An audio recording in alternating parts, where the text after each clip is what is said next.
Welcome to Old Horse Racing All the Time. I'm your host, Al. Well, the 2023 Breeders' Cup Classic, especially, are now in the books.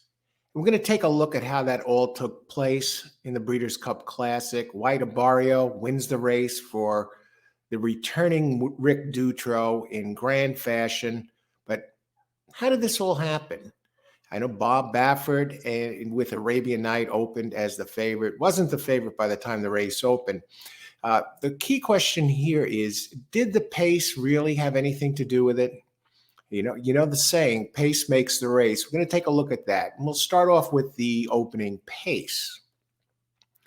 Now, Arabian Night, Bob Baffert's horse, and Saudi Crown were the two speeds. Both of these were used to going to the front, grabbing the early lead, through the first couple of calls all the time. Very, very consistent in that way. And the question was there going to be a speed duel between the two of them and both knock each other out? Which one would grab the lead? Well, the Baffert entry, he usually does run a little quicker fractions than Saudi Crown, but Saudi Crown was breaking from the sixth post, and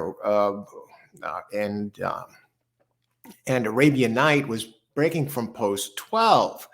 And it turned out not to be a problem for Arabian Night, because there really wasn't speed that could run with him inside, except for maybe the exception of Saudi Crown. And I'll tell you what, Arabian Night got over like a lightning bolt from the 12 post to the inside and grabbed the early lead, fairly comfortably, very quickly. So I figured Bob, the plan was just to send this one and take it as far as he could, as long as he could.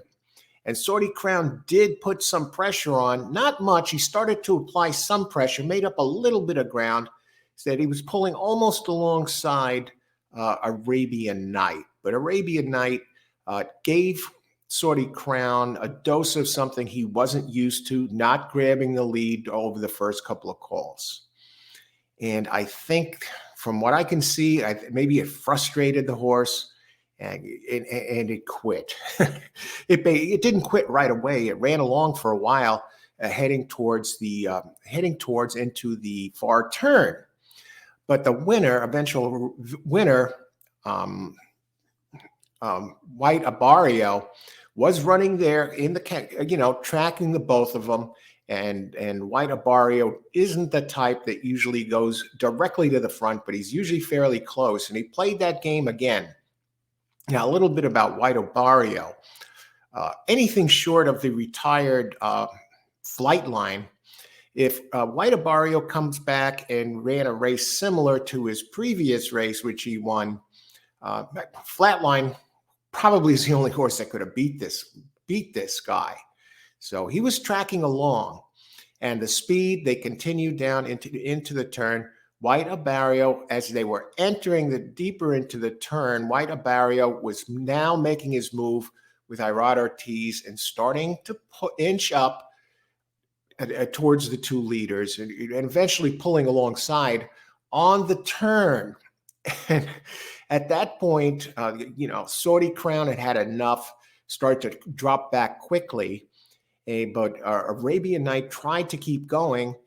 And when they were coming off the turn, it was apparent that White Abarrio was running faster because he was running wide, and yet he was still picking up ground on the leader and eventually took over.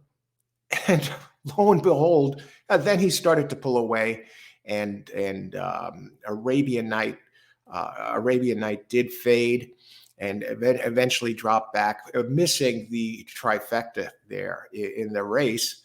And White Abarrio wins the race and actually won a 26-1 shot, was making up ground late. The Japanese entry, Derma Sotogake, at 26-1, grabbed second, closing well there. Last time this one race was in the Kentucky Derby, but the Japanese, they have been a revelation. They are really improving their game and had this one ready to go despite the long layoff. And Proxy came up, grabbed third, the number 13 entry, at about 17-1. So he had a nice try. uh, excellent exact, and White Abarrio ends up winning the race at odds of 2-6, 2-6. And I did give this one winner on the show, on one of my show, on my Thursday show, that he was my favorite to win the race, and I a slim favorite actually over the number 8, the other Japanese horse, who was running lights out on dirt at the distance. Since going to dirt, this one was a monster. But that one eventually, he came in behind. He was in this super high 5.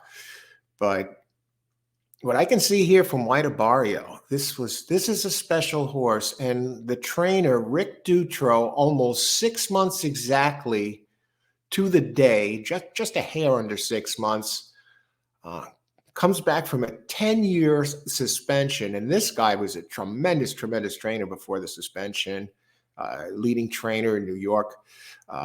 One of them won that title, I believe, a couple of times, but and he had won a Breeders' Cup Classic before in 2005 with St. Liam, and he had a couple other Breeders' Cup victories as well.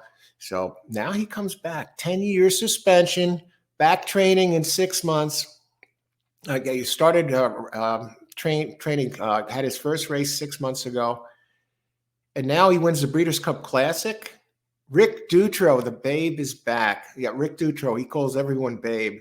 You remember Rick Dutrow, especially with Big Brown on that Triple Crown Trail. And it's great to have Rick back. And some might say that suspension, the length of that suspension was controversial. I'm really not going to go there because I don't know all the inside scoop of what goes on in those courtrooms and what evidence they had. But 10 years is just, they basically took the guy's life away for the past 10 years. And here he was now in the winner's circle for the Breeders' Cup Classic with White Abarrio. Definitely, when they were talking to him, you could see he was fighting back tears and he was getting choked up. And hey, good for Rick.